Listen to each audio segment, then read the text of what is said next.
लेते हो, शर्म नहीं आती चुल्लू भर पानी में डूब के मर जाना चाहिए ऐसे कौम को। जब परमिशन नहीं है तो आप क्यों बनाओगे? अरे इमाम हरम भी आ जाए सऊदिया से, अगर आपकी मस्जिद का इमाम परमिशन नहीं देगा उनको, तो वो भी बिना परमिशन के मुसल्ला इमामत में खड़े होकर नमाज नहीं पढ़ा सकते। ये है इजाजत का माना। हम जिस मस्जिद के इमाम है, हम अगर इजाजत नहीं देंगे तो इमाम हरम सऊदिया के इमाम भी हमारी मस्जिद में नमाज नहीं पढ़ा सकते हैं, क्योंकि मेरी परमिशन नहीं है। शरीयत कहती है अगर वो अपनी मर्जी से मेरी परमिशन के बगैर खड़े हो गए तो उनकी नमाज नहीं होगी, उनके पीछे पड़ने वालों की नमाज नहीं होगी। तो मेरे भाई तो जब इमाम हरम बिना परमिशन के नमाज जैसी इबादत हमारे मस्जिद के इमाम के बिना नहीं कर सकते हैं, तो तुम हमारी परमिशन के बगैर हमारी वीडियो कैसे बना देते हो और अपलोड कर लेते हो? शर्म आनी चाहिए। चैन और सुकून की सांस लेने नहीं देते हैं। एक मुकदमा खत्म नहीं होता है, दूसरा मुकदमा जोड़ा देते हैं।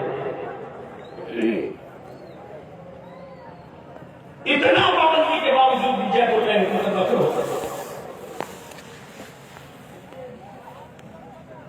इतना सब कुछ, और जब से मैंने इन पर पाबंदी लगाई है, ये टीवी पर बोलने वाली पापा की परियां सब चुप हो गई। देख लीजिए, अब न गुल्लू भौंक रहा है न बबलू भौंक रहा है, सब चुप हो गए, क्योंकि तुमसे उनको मेटेरियल मिलता था। जब तुम्हारे पर पाबंदी लगा दी तो टीवी चैनलों पर भौंकना बंद कर दिया, अब उनको कुछ नहीं मिलता। और आपको सुनना है तो हमारा चैनल है राजधानी चैनल, जर्जी संसारी ऑफिशियल, आप उसको सब्सक्राइब कीजिए, आपको हमारी तकलीफ मिल जाएगी। हम अपना चैनल लेके चलते रहे रिकॉर्ड के लिए, ताकि मैं जो बोलूं वो रिकॉर्ड रहे। कल मेरे ऊपर कोई केस हो तो मैं दिखा सकूं कि मैं वो नहीं बोला था जो ये दिखा रहे हैं, मैं वो बोला हूं जो हमारे पास मौजूद है। ये है, मैं रिकॉर्ड के लिए अपना चैनल अब साथ लेके चलने लगा हूं, ताकि रिकॉर्ड रहे। मैं अपने चैनल पर लोड करूंगा, किसी और के चैनल पर नहीं। मैं अपनी तकलीफ को नहीं करूंगा।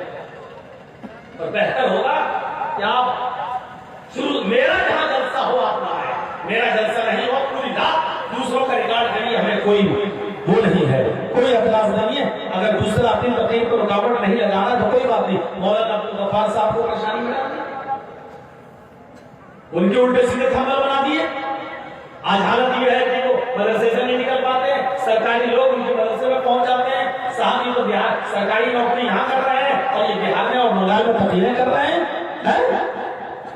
वायरल चुप करो और परेशानी यहाँ उलमा को उठाना पड़े, और ये सब देखने के बावजूद तुम्हारा शरीर के बारे कैसे कर लेता है वीडियो बनाने पर और उसको लोड करने पर, तुम्हारे शरीर कलेजे और दिल इसको कैसे बर्दाश्त कर लेते हैं, मेरी उसमें नहीं आता है। मुझे एक बार कोई कहते कि आपको जलसे में नहीं आए, मैं उस गांव में नहीं घुसूं। तुम्हारे शरीर कैसे बर्दाश्त कर लेते हैं? इतना सब कुछ बोलने के बावजूद भी तुम चले आते वीडियो बनाने के लिए, इतना सब कुछ सुनने के बावजूद तुम कैसे?